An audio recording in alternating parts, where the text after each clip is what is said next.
আমি শতভাগ পীর তরিকার লোক হয়েও জামাত ইসলামী করি, কারণ জামাত ইসলামী হক। জামাত ইসলামীর আকিদা খারাপ কেবল মিথ্যুক ও মূর্খরা বলে। আল্লাহ পাক সবাইকে জামাত ইসলামী করার তৌফিক দান করুন।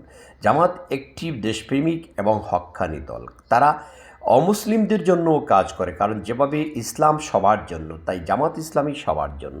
জামাত ইসলামীর আকিদা খারাপ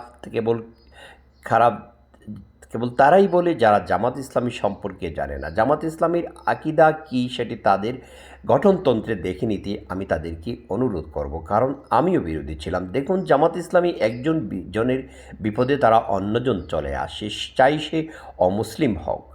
জামাত ইসলামী করা সবার ভাগ্যে হয় না, শুধু আল্লাহ তালার পক্ষ থেকে শিল মোহর যদি আপনার পক্ষে মারা থাকে তাহলে আপনি জামাত ইসলামী করবেন। জামাত ইসলামী করতে যদি পারেন তাহলে বলুন আলহামদুলিল্লাহ, এবং নবী সাল্লাল্লাহু আলাইহি সাল্লামের প্রতি ভালোবাসা জ্ঞাপন করুন। আল্লাহুম্মা সাল্লি আলা মুহাম্মদ ওয়া আলা আলি মুহাম্মদ, আল্লাহুম্মা বারিক আলা মুহাম্মদ ওয়া আলা আলি মুহাম্মদ।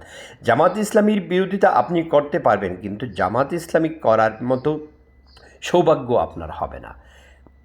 কথাগুলো বলেছিলেন একজন হকপন্থী পীর তরিকার লোক, যিনি এখন জামাতে ইসলামী করেন। কথাগুলো আমার নয় বললেই ভালো হয়।